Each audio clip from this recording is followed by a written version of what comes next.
and welcome back to my channel. Today me and my model Steffi are showing you how to create this gorgeous full glam tutorial, which is also going to be a corrective makeup tutorial, and I'm going to show you a few easy steps on how to correct the slight asymmetry. As usual guys, I have already prepared the face, and if you want to know all the products used in this video, then check the description box below. Before applying the foundation, I decided to add Lisa Eldridge's Elevated Glow highlighter all over the face, which is a very light in consistency highlighter, which will act more like a moisturizing primer rather than a highlighter as such. And for the foundation, I decided to use NARS Longwear Radiant Foundation.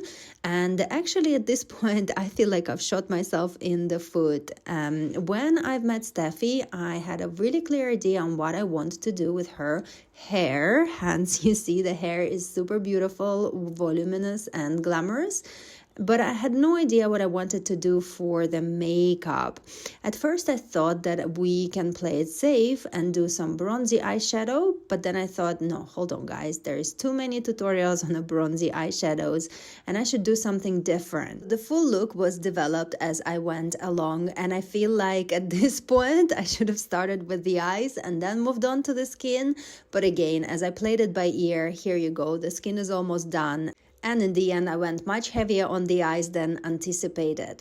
And I started the eye makeup by applying Urban Decay's eyeshadow primer potion in the shade Original, which is transparent. We have a slight asymmetry on one side of the eye, which is a slightly more hooded than the other. So it is really important to prepare the eyelid in order to avoid any eyeshadow moving around or creasing. Then on top, I decided to use Lisa Eldridge Lyric's eyeshadow in the shade Cressida, which is a gorgeous metallic-like, silvery, pinkish, whitish kind of an eyeshadow. The formula of this eyeshadow is waterproof, and if you're inexperienced, it may be a little tricky to apply it on the eyelid as it sets really quickly, and if you blobbed a little too much, it may be a little difficult to kind of blend it out seamlessly. So my advice here would be to work in a finer layers and if needed to add more on top. Once I applied the silvery eyeshadow all over the eyelid, I quickly realized that we're going to have to go heavier on the waterline. So I'm using Inglots gel liner and packing it generously all over the waterline and also in the lash line. So this helped me to define the eye, but at the same time I realized that this shortened the eye a little bit. So the next step in order to elongate the eye was to add the liner, and here you see me kind of testing out the shape. I'm trying to bypass a slight hood on the right hand side, so I've dropped the liner a slightly lower, and this led me to my next step. I also needed to define the eye underneath, so all of these steps helped me to visually elongate and enlarge the eye area. Now I'm moving on to the left side, and this is the side that is slightly more hooded than the right one.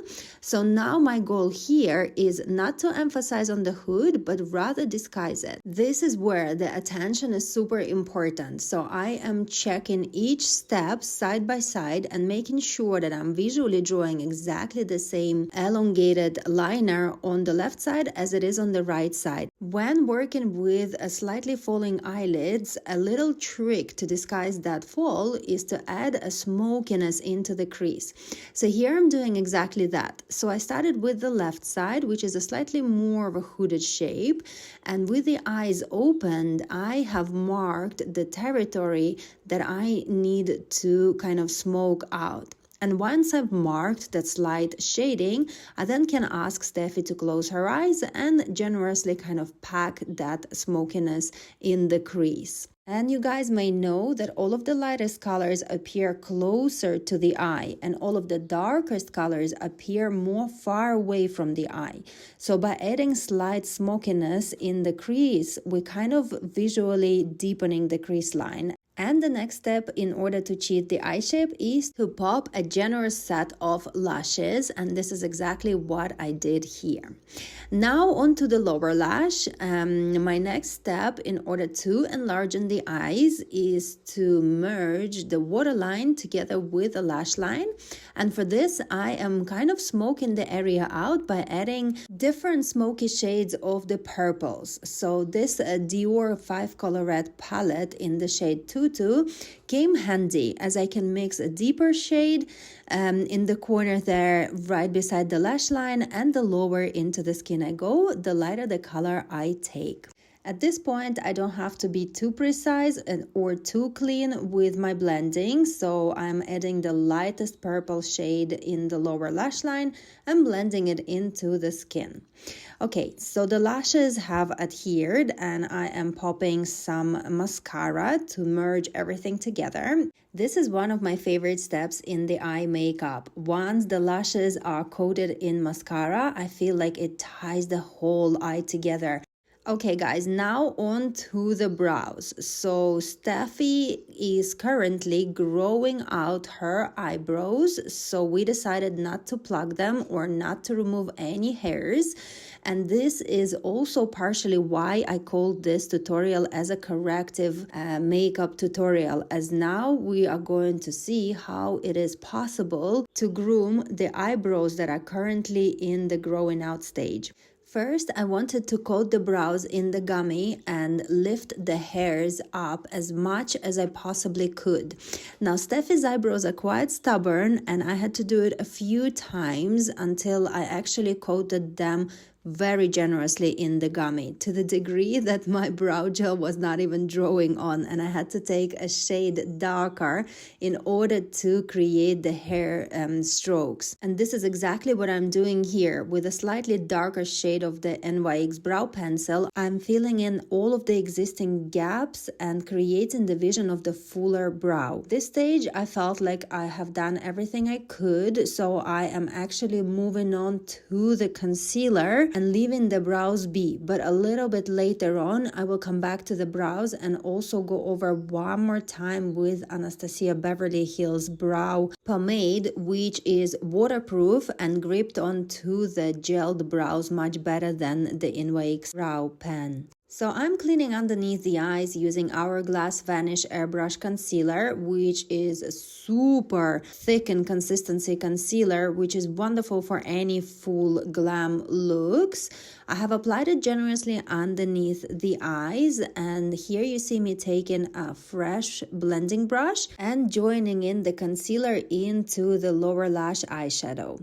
And as originally planned as a light bridal makeup tutorial, this look has turned out much heavier than I have expected. But that's okay. Sometimes you have to let creativity take over, and I am super chuffed with the look that we have created together with Steffi.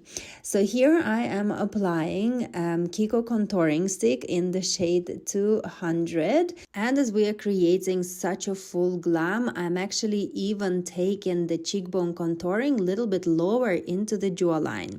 This allows me to create more definition and more chisel look, and the rest of the contouring I am softly blending into the hairline and into the rest of the skin. And guys, you know, until we powder, we have that power of blending and adding the creams on top of each other. And here I'm using a matte beauty blush from Charlotte Tilbury in the shade Pillow Talk, which currently is one of my favorite creamy blushers, and this shade Pillow Talk is such a gorgeous neutral shade that suits so many different skin tones. So I have decided to go quite heavy on a blusher for once. Usually I'm kind of a more sparing on the blusher, but this time I've assessed the look and I thought, you know what, I am feeling 2000 vibes, a little bit of Charlotte Tilbury glam vibes and a little bit of a Barbie vibes, and I was like, why not? Let's go heavier for once. So after I finished with the cream blusher, I am lightly popping Charlotte Tilbury's Beauty Light Wand, and this is me done with the creamy products. Next, I'm moving on to the powders, and anywhere in the central part of the face, I am using Charlotte Tilbury's brightening powder. And on the rest of the face, I am using Airbrush Flawless Filter Powder, which is wonderful powder with the smoothing properties. I love it a lot, use it a lot on the photo shoots and private clientele. And at the same time, I am sculpting the face using the powders. This one in particular is NARS bronzing powder in the shade Laguna. Again, as we finished with the creams, I'm going over and duplicating all of the shading and colors on the face with the powders. Here you see me mixing 2 shades of Jones Road blusher, the color Berry and the color Rosy, all over the face, even all over the temples. Again, as we've gone so heavy on the blusher, I thought, you know what, let's do it. Let's duplicate and make everything even stronger. And in the reality, the look felt really strong. But now, looking back at the camera, you know what, it doesn't even appear as strong as I felt at the time. So I'm also dabbing a little bit of the blusher all over the eyes just to tie the whole look together. And for the highlighter, I decided to use Pillow Talk from Charlotte Tilbury, which is of pinky undertone. Normally not the color I reach out for, but again, today, as we've gone so pinky all over, I thought, you know what, it's a perfect excuse to finally use this highlighter. In my opinion, it could not be more perfect to tie this whole Barbie kind of a look together. And of course, the lipstick is also going to be of the pink undertone. So at the moment, I am using lip pencil from Limbos in the shade Nudish, which I felt like was a perfect shade for this Barbie kind of a look. I then followed up with my current favorite lipstick from Charlotte Tilbury in the shade Runway Royalty, which I also have in my personal collection, and I always reach out for it for my everyday looks. And of course, I could not leave the lips gloss free for this one. I mean, the lips had to be super glossed up, as we have created such a gorgeous glowing full glam tutorial. So I am using Fenty Beauty Lip Luminizer in the shade Glass Slipper, and here is our before and after. I also went over off camera and filled in the brows a little bit more with the Anastasia Beverly Hills brow pomade, because I felt that I could have done a tiny bit more to even them out and to create a little bit more flawless, cohesive look. Alright guys, so let me know in the comments what you think. I hope I have given you a few tips throughout this look. Please don't forget to comment, like, share, and subscribe to my channel. All of this helps me to grow and to create more gorgeous videos for you weekly. Alright guys, thank you for watching, and I see you on my next one.